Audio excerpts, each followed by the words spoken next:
All right, BAE 313 here. Hello, YouTube. Getting ready to do a video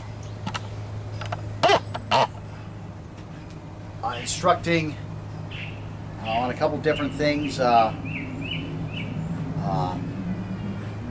Knife fighting, handgun disarms, and in general, I just want to do a disclaimer, legal disclaimer, or a warning for you. The techniques and skills depicted in my videos are extremely dangerous. It is not the intent of myself or anybody working out with me, or of YouTube probably, to encourage you viewers to attempt any of these techniques or drills without proper professional supervision and training. Attempting to do so can result in severe injury or death. Do not attempt any of these techniques or drills that I show on these videos without supervision of a certified instructor and a checkup to make sure that you are in the proper health to involve yourself in these physical activities. Again, I disclaim any liability from any damage or injuries of any type that viewers or users of the information contained in these videos may encounter from the use of this information. I'm basically doing this for it's being presented for academic study only, and then you get with a qualified instructor, and you go through it with somebody who knows what they're doing. Again, the lessons in this course describe several situations that we would employ armed or unarmed self-defense. However, the methods of self-defense we describe may not be legal everywhere we go. It is important that you consider the legality of the methods in the place you are at. We consider it highly prudent that you become informed on the laws of armed and unarmed self-defense, wherever you find yourself. That's your responsibility.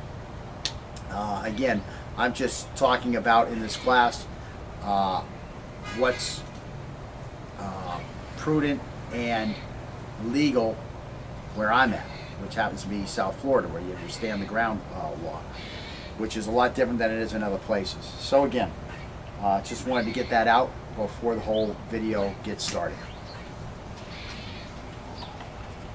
We're now on to the fourth of the 6 steps: disable the threat.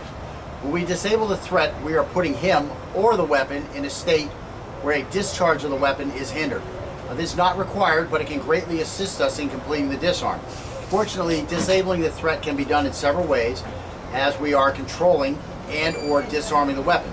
In actuality, rather than being a separate step, the disable step should be integrated into the control and or the disarm step. Only in a situation where we lose control of the weapon would the disable step become our primary concern. And again, we're talking about dropping this dude before you get the weapon back on us. One way to disable the threat is to change his mindset from attack to defense.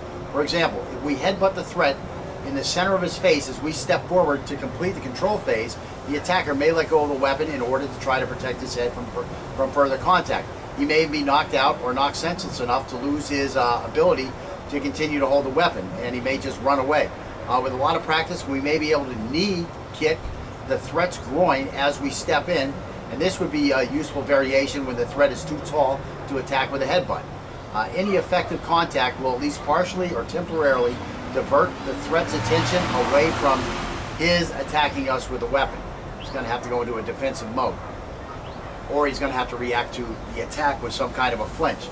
A second way to disable the threat is by attacking the trigger or trigger finger.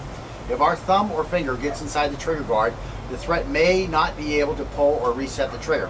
While one of the digits is entered in the trigger guard area, the threat's trigger finger may be forced out, and he may not be able to operate the trigger. We might even pull the threat's finger out of the trigger guard while we are trying to grab a hold of anything. If we find ourselves with a firm grip on the threat's finger, we may be able to damage it. As we'll see during the actual disarm step, there will be many instances in which the disarm itself will severely damage the trigger finger. A third way to disable the threat is by disabling the weapon. Actually, we have already seen this technique during the control step. Grasping the weapon firmly with our lower hand's thumb under or in front of the trigger guard, and all of our fingers on top of the slide or wrapping around the cylinder will effectively disable the double action of a revolver immediately and the single action of the revolver or any action of a semi-automatic after the round in the chamber is fired. This is because the only shot that can be fired immediately is a round in the chamber, and then the grip you have on the cylinder or slide will disallow another round to be chambered for another shot. A fourth way to disable a threat is biting. Biting should be a part of everyone's self-defense system.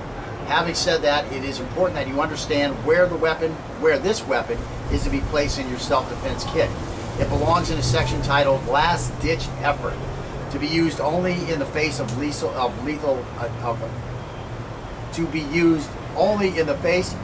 force attack. What that means in the context is that it should only be used when a tug of war for the weapon has begun. A bite can disable and disarm the weapon in one attack, or it can be used to help you maintain a manageable level of control over the weapon's line of attack. However, it is still a detour from our disarm technique, and a detour should only be taken when it's forced upon us. Again, the disable step is not a separate step unless we have lost control of the weapon. The ability to disable the threat is important in assisting any disarm, but shouldn't detour us from what we're ultimately trying to accomplish. Detours leave us exposed to danger longer, and the longer we are exposed, the greater the risk. Again, in the next video, we'll be looking at the actual disarm and the disengage step. I'll put those into one video together to wrap up this series on disarms. And now let's go ahead and look at some video footage from the class where I was teaching Scott, and you see some of the examples I'm talking about. His finger is a trigger finger. Put your finger in the guard for now. I'm on top of this trigger finger. He may have trouble resetting that there. So he's got all these reset problems, okay? Again, this may cut my hand when it hits my hand. It may break a bone in there. I don't think so. It could break a bone in there. I mean, I'm just right on top of it. It doesn't have a lot of room to hit me. It's only moving about 2 inches. But I can absorb a lot of that. It will hurt. But again, hopefully my adrenaline's running enough to where that's not going to be a big problem. But again, I don't need this hand to do the disarm. All I need from here is to twist this way, okay? And what I'm using is my whole body doing that. So here's my control. Again, my control is the weapon can't come towards me, okay? Now I've got full control of the muzzle and the firing mechanisms, okay? It may be able to fire one time, but it's not going to be able to cycle in another weapon, another bullet, okay, another round. If it's an automatic, if it's a semi-automatic. If it's a revolver, it's not going to be able to shoot, okay? It's not going to be able to shoot because I've got too much trigger control and cylinder control.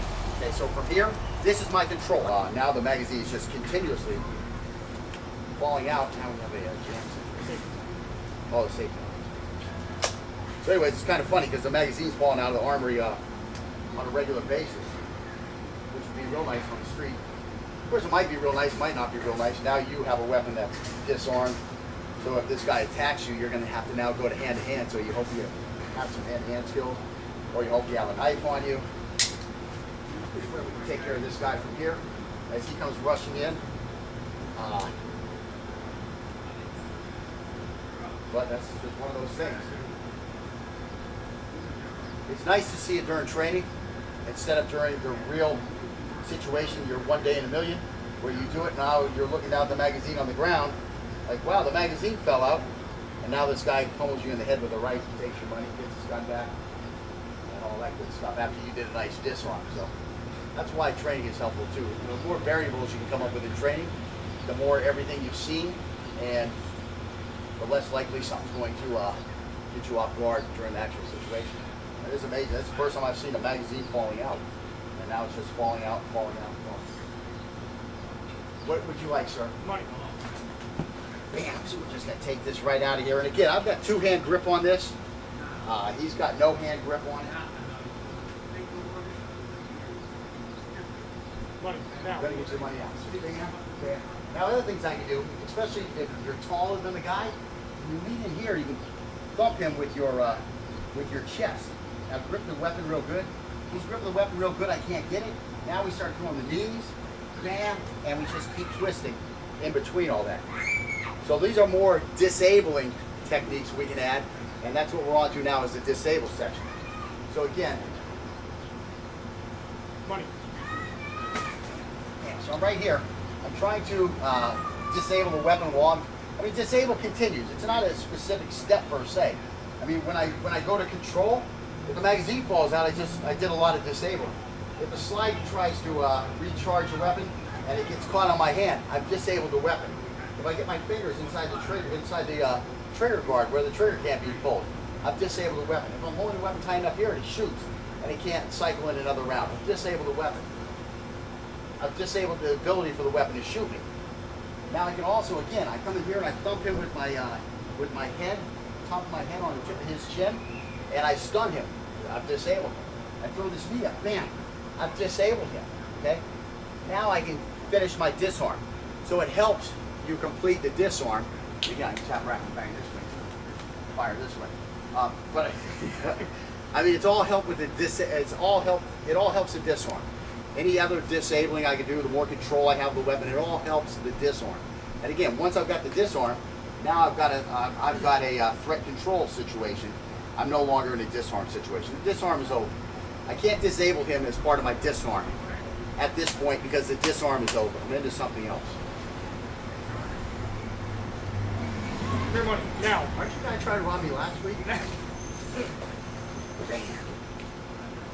So if I'm close to him at all, those knees are going to start coming up. If we're in any kind of struggle, those knees are going to start coming up. If he's just too tough, just grab it hard. If he's just too tough, I'm throwing knees and I'm headbutting him and that's not working, it's time to bite him, okay? And I'm going to bite him right here. I'm going to try to bite the bone in half. I don't believe in this little nibble stuff that I've heard some people professing. I'm going to try to bite through the bone, okay? If I can break that radial artery with my mouth, that would be great, okay? But that's what we're going to do from here. Once this struggle starts, and this is one of the few times to bite in a fight. Some people teach biting like, oh, just bite him. Once the fight starts, if you get a chance to bite him, bite him. No, because his three buddies around are going to consider that dirty fighting, and they're going to feel now that they are completely justified in ramping up the fight, and now you're going to have a 2-on-1, you're going to have 3-on-1. And these are the guys that are going to take you outside the bar, set your little freaking teeth on a curb, and kick the back of your head. And you deserve it. Because you brought the bite into the fight when it wasn't a lethal situation. The bite comes in when you think it's lethal or serious bodily injury, great bodily harm. Now I'm in a gunfight, and I don't have control of this gun. I need to bring my lethal weapon in. This is when I just can't get away from this guy. Now I'm gonna bite that freaking forearm. Okay, I'm not gonna actually do it here during my hand-to-hand class if you did. But this is a gun class. He hasn't signed up for the hand-to-hand class yet, so he doesn't get to get shit yet. You have to pay for them. Actually, my hand-to-hand classes are free for anybody who's taking my gun in my knife class. Oh, you're swimming. That's basically it. I mean, I don't know where else I can go. That's pretty much the whole nutshell thing. Yeah, once you get to biting knees and headbutts, you know you're in a real fight. Okay, so now